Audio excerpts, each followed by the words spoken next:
তুকি তাজা রাখার জন্য রমজান মাসে আমি খাসি রে, আমিও খাসি, তুইও খাসু। রোজার মধ্যে তোর খাওয়ার অভ্যাস আছে।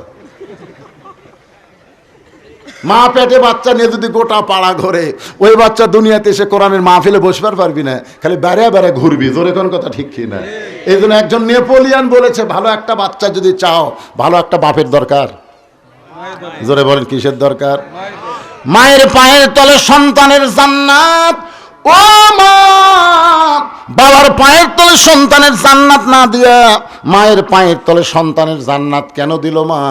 আপনার কেমন জাতি একটু শোনার দরকার আছে না নাই? রাসূল বললেন, খাদিজা, ফাতেমা তো জান্নাতি নয়, ফাতেমা তো জান্নাতি নয়। খাদিজা বলে, রাসূলুল্লাহ, ফাতেমা যদি জান্নাতি না হয় তাহলে ফাতেমার খবর কি? রাসূল বললেন, ফাতেমা হলো জান্নাতি নারীদের নেত্রী। খাদিজা বলতে তো, হুজুর এই গভীর রাত্রে কেউ জানে না, খালি আমি আর আপনি পাল্টা দেন তো।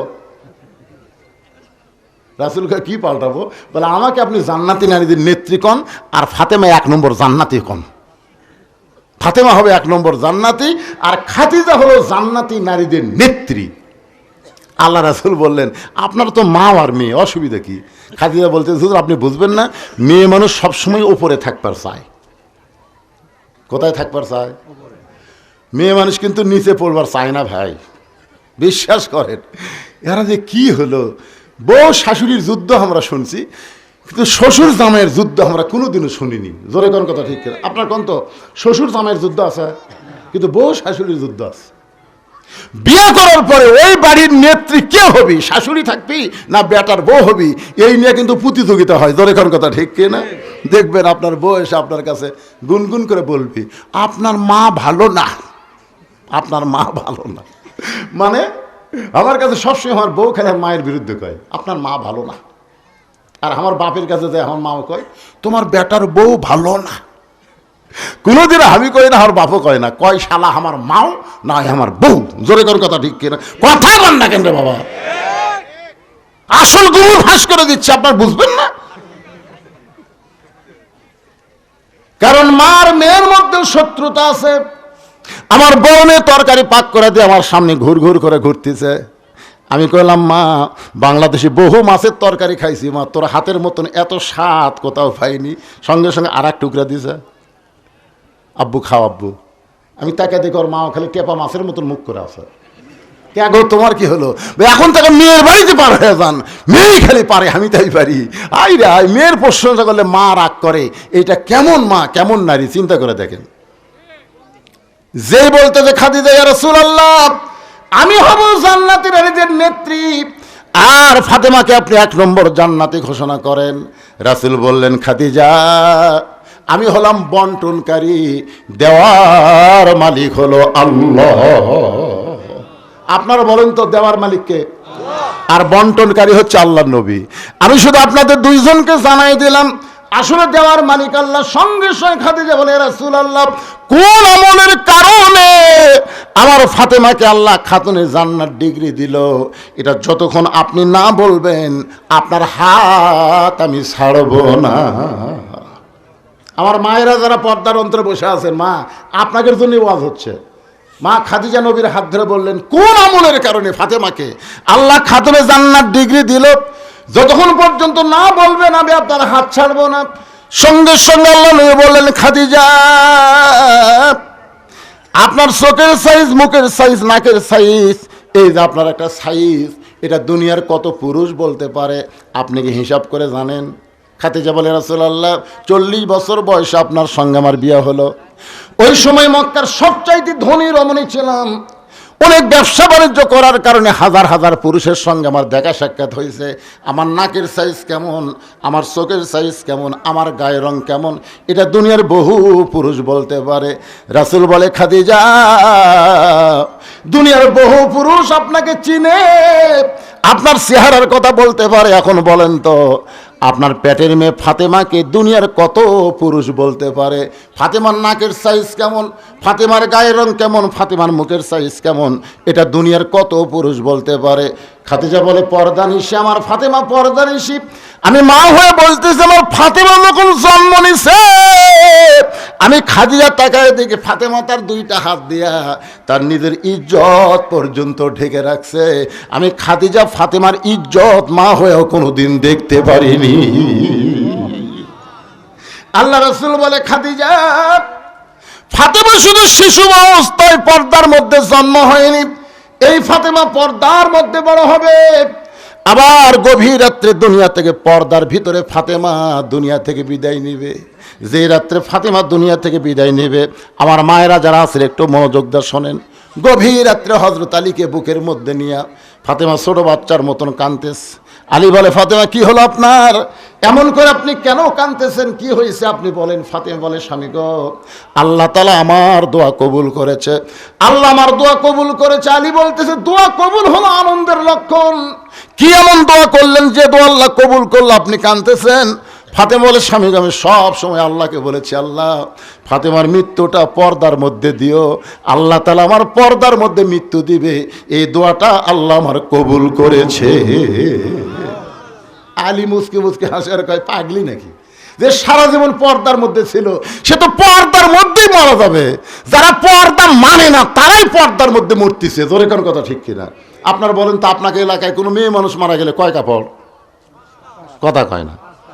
আমার এলাকায় একটা মেয়ে মানুষ ভোটর দাঁড়াচ্ছিল বুঝলেন, ভোটর যে মরদ মানুষ পাচ্ছে দৌড়ে দেখেন তবে হাতটা দেন, এমনি একটা ইয়ে করে দেখাচ্ছে হাত ধরে ভাই একটা ভোট দেওয়াই লাগবে ভাই, মানে যাকি পাই তারই হাত দিয়ে বুকত যায়। আমি চিন্তা করলাম এই মেয়ে তো ভোটের জন্যই এত নিচে নামিছে, তো এক বলে তো আমার কাম হবে না, যাওয়া লাগবে ওর স্বামীর কাছে একটা ইয়ে দেন তো। ওর স্বামীর কাছে আমি যা বললাম ভাই আপনার বউ যদি হঠাৎ মারা যায় কয় কাপড় দেবেন। স্বামী করছে হুজুর আপনি আলেম হয়ে প্রশ্ন করলেন কেমনে, মেয়ে মানুষ মারা গেলে তো 5 কাপড়ই। আমি বললাম যে হারে পুরুষের কাছে ভোট চাচ্ছে ও 5 কাপড় 50 কাপড় দিলেও তো কাম হবে না।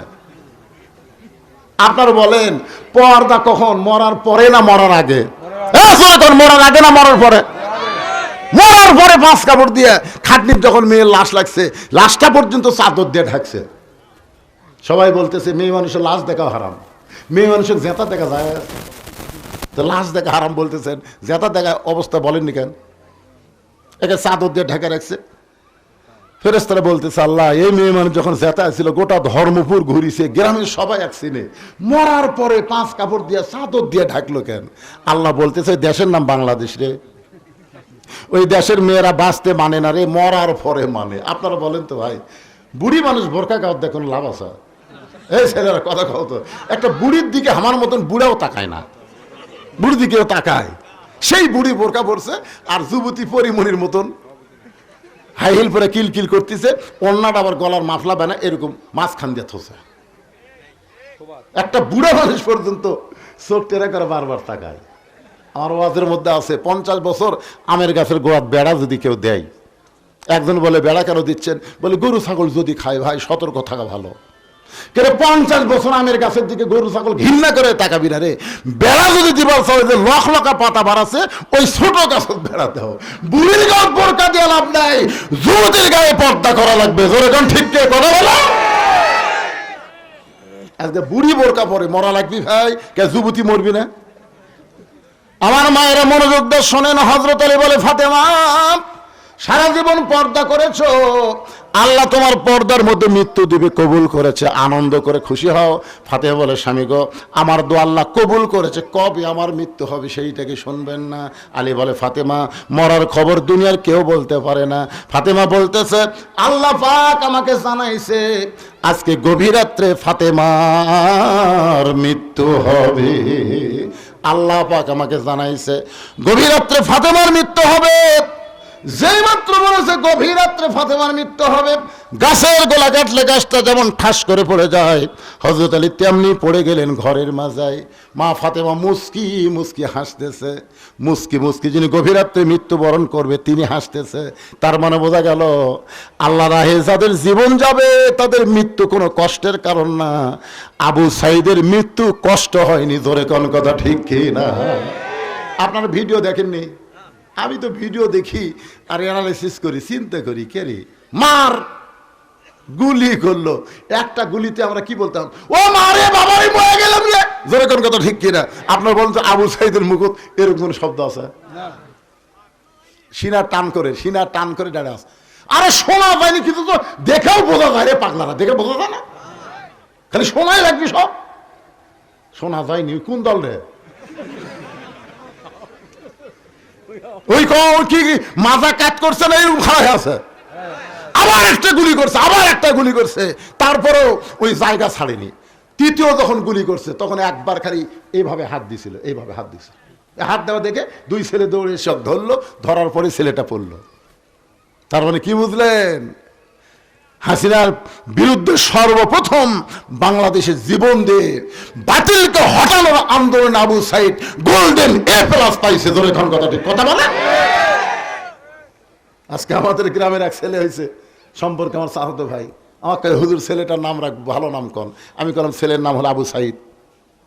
ওর বাপও খুশি, মাও খুশি, আলহামদুলিল্লাহ। আমাদের পাড়াতে আরো দুইটা ছেলে আছে, বন্ধুর নাম থোছে আবু সাইদ, ওর আবার আমার তার না শুনে আবু সাইদ করে থোছে। এ পর্যন্ত 3টা আবু সাইদ আমার গ্রামত জন্ম নিচ্ছে। আমার এক খালা সম্পর্কে তার এক মেয়ে হয়েছে, আমার কয় বাবা হুজুর একটা ভালো নাম দেও তো, আমার নাতনির একটা ভালো নাম। আমি বললাম খালা ভালো নাম হলো শেখ হাসিনা। যেই কচি ভাই 30 সেকেন্ড মোবাইলে কোনো কথা নেই, আমিও কথা কই না, খালাও কথা কয় না। 30 সেকেন্ড পর বলতেছে আমি পেলাম খালা এত খাবার খেপছেন, আমি একটা ভালো নাম চালাম আর তুই খুনি হাসিনার নাম করি। আমি কইলাম আল্লাহ রে, হাসিনার প্রতি মানুষ এত ঘৃণা। 100 বছর কোন মেয়ে মানুষের নাম কেউ হাসিনা ভুল করেও রাখবি না, তোর কথা কর না। কি বুঝতেছে? গভীর রাত্রে যেই ফাতেমা মৃত্যুবরণ করবে, সেই ফাতেমা মুসকে মুসকে হাসতেছে। স্বামীর মাথা খানা উরাতের উপরে নিয়ে কপালে একটা চুমা দে, বলে স্বামী গো এমন করে আপনি কাঁদবেন না, কারণ আসলে যাইতে হবে। পয়লা যাবেন? ভারতত পয়লা থাকেন, মনে আজরাইল যাবি না নাকি? সবাই আমি যেই বলবো আসলে আপনারা একটা জবান খুলে বিশ্বাস নিয়ে বলবেন আসলে যাইতে হবে। আপনারা বলবেন যাইতে হবে, আসলে কুড়ি যাবেন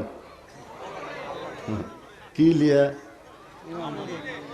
কিন্তু যেদিন ডাক পড়িবে কবর মাঝে যাইতে, জোগাড় কিছু করছো বন্ধু তার মাঝে বিছাইতে। আমার সঙ্গে যারা পারেন তারা কন, দেখেন মনটা একটু নরম হবে ভাইজান। ডানে কবর বামে কবর, ডানে কবর বামে কবর, নিচে কবর আছে যে, উপর দিকে চাইয়া দেখো বাঁশের ছাউনি দিছে কে।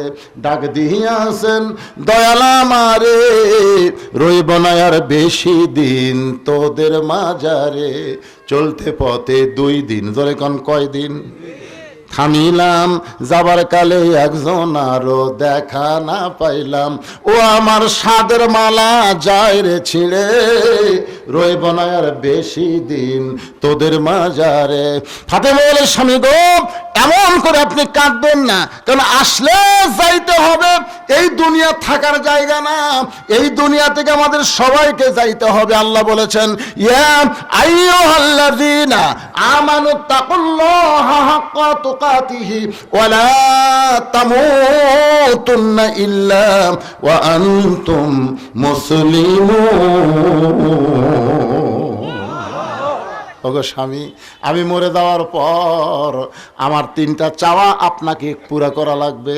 আলী কান্দের বলে ফাতেমা দুনিয়ার জীবনে গরিব ছিলাম বলে তুমি কিছুই চাইলা না, মরার পরে তুমি কি চাইবা ফাতেমা? ফাতেমা বলে 1 নম্বর চাওয়া হলো রাতের অন্ধকারে আমাকে দাফন করবেন, আমি রাতের অন্ধকারে মৃত্যুবরণ করব, আর দিনের বেলা যদি আমার কবর দেন আমার পর্দার খেলাফ হবে, দুনিয়ার মানুষ দেখবে ওইটা ফাতেমার কবর। কবর কত বড়, তাহলে ফাতেমা এত বড়। ও গো স্বামী, রাতের অন্ধকারে আমাকে কবর দিবেন। আমার 2 নম্বর চাওয়া হলো আমার কোনো জানাজার ব্যবস্থা করবেন না। আলী কান্দার বলে, ফাতেমা তুমি নবীর কলিজার টুকরা, তোমার জানাজার খবর শুনলে হাজার হাজার মানুষ জানাজায় শামিল হবে। ফাতেমা বলে, আমার লাভ কি? হাজার হাজার মানুষ যদি দোয়া করে ফাতেমা ভালো, আর আপনি যদি বলেন আমার বউ ভালো না, ওই হাজার মানুষের দোয়া দিয়ে ফাতেমার কোনো লাভ হবে না। আর দুনিয়ার সব মানুষ যদি বলে ফাতেমা খারাপ, আর আপনি যদি বলেন আমার ফাতেমা ভালো, ওই স্বামীর সার্টিফিকেটে ফাতেমার 8টা জান্নাতের দরজা আল্লাহ খুলে দিল। তাহলে বউ ভালো হওয়া লাগবে কার কাছে? দেওরার কাছে? কথা কয় না কেন? কথা কয় না কেন? বউ ভালো হওয়া লাগবে স্বামীর কাছে। আমাদের গুলো লব উল্টে কয়, খালি তুমি আমার দেখতে পারো না, খালি তুমি। গোটা পাড়া ঘুরে দেখো আমার বিরুদ্ধে কেউ নাই। আমি কই, কে রে, পাড়ার লোক তো যদি ভালো কয়, তুই কি ওভার ডিউটি করিস নাকি রে? কি ভাবতেছেন? আমার মায়েরা খালি কুটকুট করে শুনতে, তার হাসতিতে, কিন্তু হুজুর এলাকাটা কুটি বাইরে। মায়েরা শোনেন, যদি জান্নাতে যাবার চান, নিজের স্বামীকে খুশি করে জান্নাতে যান। রাসূল বলেছেন, আল্লাহর পরে কাউকে যদি সেজদা দেওয়ার হুকুম থাকতো, তাহলে প্রত্যেকটা বউকে বলতাম স্বামীর পায়ে সেজদা করো। আল্লাহ ছাড়া কাউকে সেজদা দেওয়ার হুকুম নাই। এ কথার দ্বারা নবী বুঝাইলেন, আল্লাহর পরেই মেয়ে মানুষের কাছে সবচাইতে দামি ওই ব্যক্তি হলো তার মহান স্বামী। এদিকে কি গল্প শুরু হলো? এই নিজের ভাইরাই প্রতিদিন ওয়াজ শোনে, তো ওর কারো কি গল্প রে, কারা এরা পাগলা হয়ে শুনতেছে আর এরা গল্প মারতেছে। তার মানে কিসের লোক নাই? একটু মনোযোগ দিয়ে শোনেন ভাইজান। আমার 3 নম্বর চাহিদা হলো, আমার লাশটা খাটনিতে তুলবেন না। ফাতেমা বলতেছে আমার লাশটা খাটনিতে তুলবেন না। আমি ফাতেমা হিসাব করে দেখলাম 4 জন পুরুষ মানুষ খাটনি কান্দে নিবে, কিন্তু দুনিয়াতে ফাতেমার 4 জন পুরুষ নাই। যদি আমার বাবা থাকতো দুনিয়ায়, মরা মেয়ের লাশের খাটনি বাবা কান্দে নিবার পারত। আমার হাসান হোসেন যদি বড় হইতো, মায়ের লাশের খাটনি কান্দে নিবার পারত। ওগো স্বামী, আপনি আমার ওই জান্নাতুল বাকির পূর্ব কোণায় দাফন করবেন। আপনি যদি আমার কবর খুঁড়তে কষ্ট হয়, তাহলে আপনার একান্ত ঘরে কবর খনন করতে গিয়ে 3টা কথা বলেছিল। 1 নম্বর কথা হলো, কবর রে, তুই কি জানিস তোর মধ্যে এমন একজন মহিষী নারীকে রাখা হবে, আল্লাহ নবীর মেয়ে হওয়ার পরেও তাকে মা বলে সম্মান করেছে। এ কবর, খবরদার বেয়াদবি করিস না।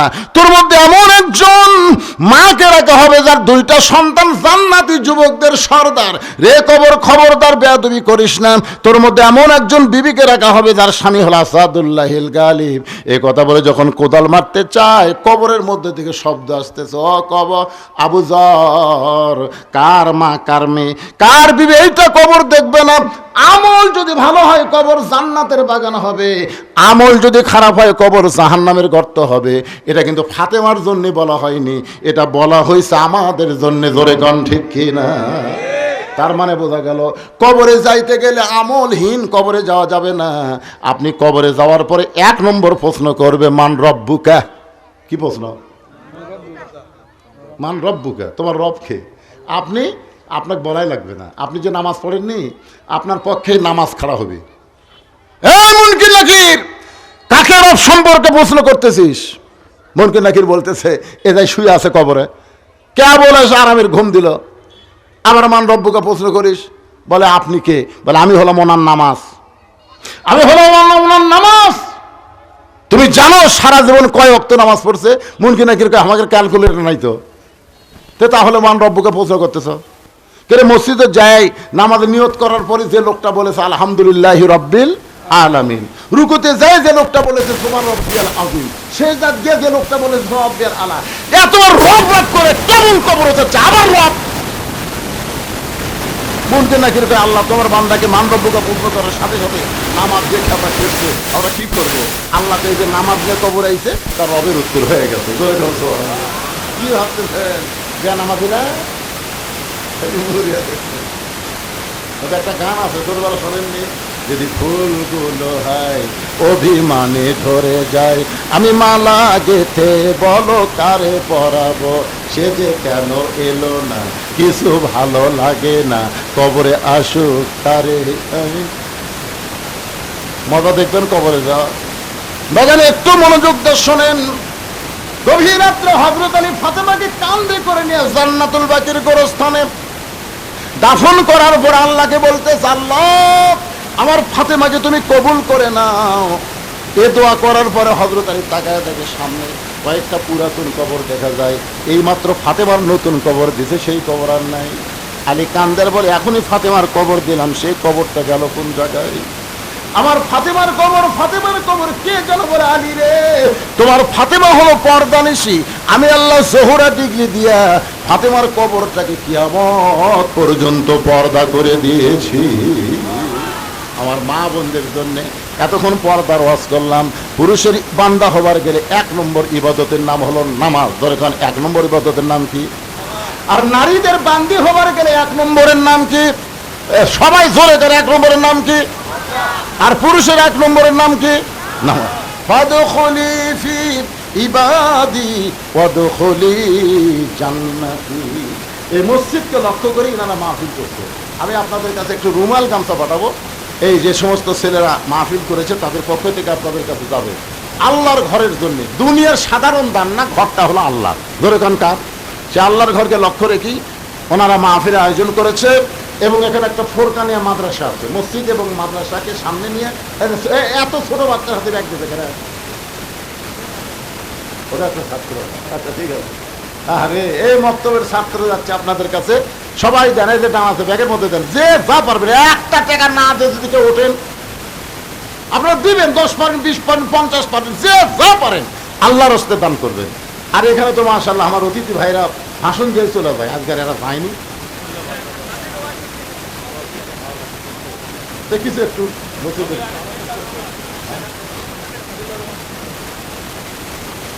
অতিথিকার এখানে স্মরণ না দেয় ভালো। আপনার ঘর জানতো খাইয়ে দিয়ে টেকা দেয়, অসুবিধা আছে। বাপের বেটার কাম করতে রে আগে সাথে। আচ্ছা মাস। আহারে বাবা মারা গেছে, বাবার রুহের মাগফিরাতে মসজিদে 500 টাকা দান করে দোয়া চায়, আল্লাহ বাবার কবরকে জান্নাতের টুকরা বানায় দেন। আচ্ছা ঠিক আছে।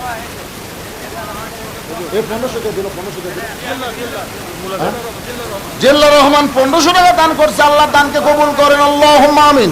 আল্লাহ একজন মুরব্বী তোমার ঘরের জন্য 200 টাকা দান করছে, আল্লাহ দান কবুল করেন, আল্লাহুম্মা আমিন। বাবার জন্য দোয়া আছে, আল্লাহ একজন পাগল 500 টাকা দান করছে, আল্লাহ দানকে কবুল করেন, আল্লাহ নেক নিয়ত নেক আশা পরে আল্লাহ। এই মা বোনদের কাছে মহিলারা আদায় করবে না পুরুষেরা করবে? মা বোনদের কাছে। আচ্ছা মহিলারা আছে, মাশাআল্লাহ। আমার মায়ের আজকে অনেক দান করবে। আজকে দেখা যাবে কার টাকা বেশি হয়, পুরুষের টাকা না নারীদের টাকা। যাবি কে আদায় করলে এরকম একটা সব হ্যাঁ।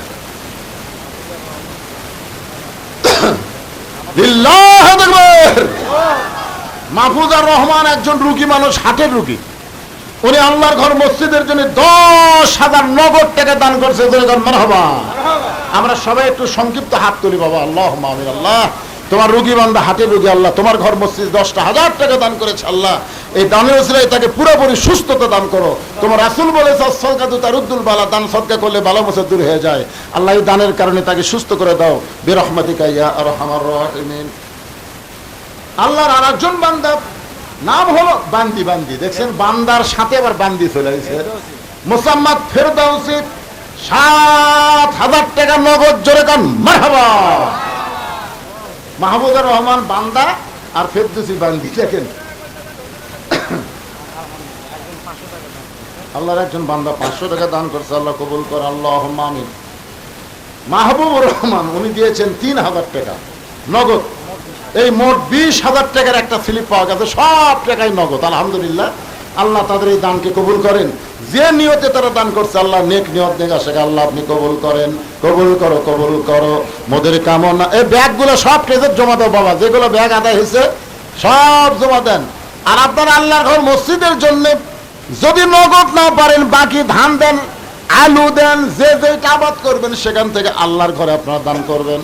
আল্লাহর ঘরে শুধু খেয়াল করবেন ঘরটা হলো আল্লাহ। রাসূল বলেছেন যে আল্লাহর ঘরকে তৈরি করে দেয় আল্লাহ থেকে জান্নাতে একটা ঘর বানায়। সবাই জিকির করে লা ইলাহা ইল্লাল্লাহ, লা ইলাহা কি